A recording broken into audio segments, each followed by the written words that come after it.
Zaidi ya 200. Hii ongeza hii. Nataka mtu ako na okay, tuko viomwe. Okay. Viusasa!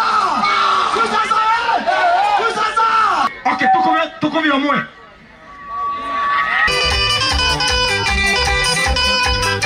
Kwa nikisubscribe kwa Viusasa na 99 series na nikapata kusida 50k. Ulipigiwa na nani? Nilipigiwa na customer care wa Viusasa. Walipokuambia umeshinda 50k. Waliponiambia nimeshinda 50k nilifurahia sana, nikafurahi hata isiara wote.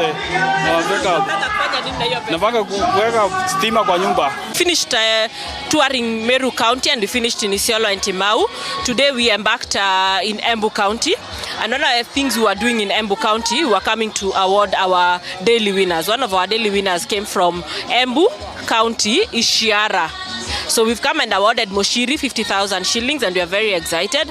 The other thing that we are also doing here is to meet our subscribers that we are really enjoying to meet. And we've also met quite a number of content producers who have given us content, and they've also given us ideas that we will work with and work with them together to produce content.